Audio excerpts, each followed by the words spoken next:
Better Questions over here now, betterquestionsemail.com. Every week, one email about mental models, productivity, and more. I hope you would join us tomorrow, Wednesday, as I'm recording this. We got a new one coming out. It is a good one. Cool stuff in there. Possibly some good band names in there. I highly encourage you to check it out. betterquestionsemail.com. And this week, or today I should say, I want to talk to you a little bit about Smarty Pants syndrome, which is the thing I just made up. And you know I made it up. I know I made it up. Let's just pretend I didn't make it up and it's a real thing. All right, Smarty Pants syndrome. What do I mean by this? Okay, I have been doing a lot more coaching this sort of part of my life. I have been working with some really amazing people, really smart entrepreneurs, or people with incredible lives, people who are deeply creative and ambitious and motivated. And I've been, if you are in my secret society, I include you in there, right? My personal one-on-one clients. I recently added a client to do kind of this thing I've been calling the ultimate idea machine. It's kind of like Iron Man suit for creativity, right? All this cool stuff I've been working on. I've been very lucky to work on with really, really cool people. And all these people, to a person, are incredibly smart, and really productive. And they all share something in common. Literally every single one of them has shared this thing. And it is a tendency to say to me, I can't do anything. I can't seem to focus on anything. I can't seem to be productive. All my projects I kind of leave. I always get distracted by the new thing.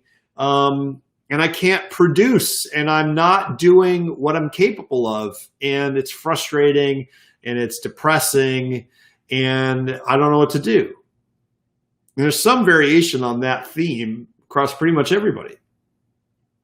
And the thing that I always take pains to say and point out to people, right, is that all of these people, to a person, are producing cool things. They just tend to be things that are either, maybe you're doing at work. Maybe it's some project you don't think is important. Maybe it's just something you're throwing up on social media. But you are making things, thinking interesting thoughts, coming up with ideas. These things that most people, the vast majority of people, just can't do, never think to do. It doesn't stress them out when they don't do it. It's just not important to them. There's nothing wrong with that. But people who are inherently creative and inherently ambitious and inherently motivated and smart and funny and driven, they compare themselves to the thing they have in their head, which is this massive productive output, this body of work that has all the qualities of the ideal that only they can imagine. And when their real life output is almost necessarily less than that, it bums them out. So you only get stressed about your creative output and how productive you're being, and and how you're not doing these kind of big projects. You only get stressed about that when you have something else in your head that represents what you think you should be doing. In other words, you only get stressed out if you're not living up to your vision, if you have a vision to begin with. And I can't tell you if you've had this your whole life, like you probably have. If you've had this your whole life, you don't realize it's rare. It is rare to have this idea of the way that things could be or the way that things should be, and to be driven to go out and not accept the world as what it is, but to change it into something better. It's rare.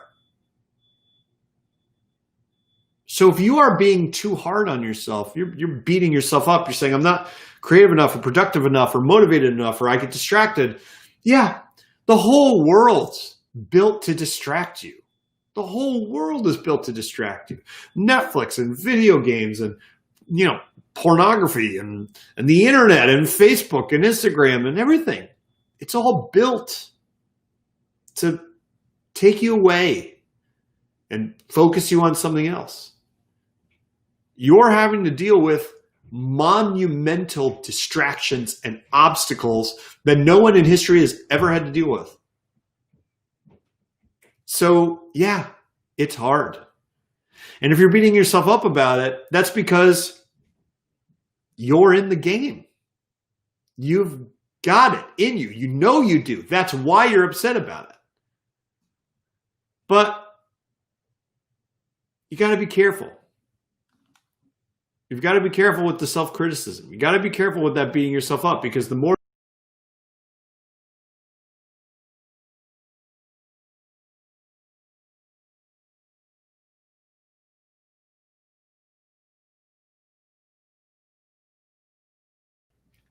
I went out there for a second. Conrad says, I wish I wasn't so addicted to video games. It's fine. It's fine. If you want to do something creative and you want to do something else because you have a vision in your head, right? You have a vision in your head of something else that you want to do, okay? You need a system in place to do it. You can't rely on your willpower or your motivation, because your whole environment, the whole world, this entire society is structured around diverting your attention and focus for money. Literally, other people make money when they move you off track. That's how the attention economy works. So if you have it in you to do the thing, do the creative thing, build something, write something, whatever it is, there has to be a system in place. And if you haven't built that system yet, it's not your fault. If you haven't figured it out yet, it takes time. Or sign up for better questions, and I talk about it literally every week, right? Literally every week I talk about it. But the thing you got to remember is not to beat yourself up about it. You can recognize the problem and you can adapt to it and you can fix it, but you shouldn't beat yourself up about it. And the more you are beating yourself up about it, the harder you are on yourself for not living up to your ideal, the bigger your vision tends to be and the more you're capable of. So maybe take a moment like that and just say, hey, maybe this is actually indicative of something really great. What's up, Keemstar? Keemstar says, don't mind the name. I don't. All right, that is it for me, ladies and gentlemen. You out there listening, watching me today, I appreciate it. I appreciate you. And remember, don't beat yourself up. All right? Go out there and punch these people who get paid for distracting you in the face, and go out there and make something that you're proud of. You can do it. I love you, and I'll be talking to you soon.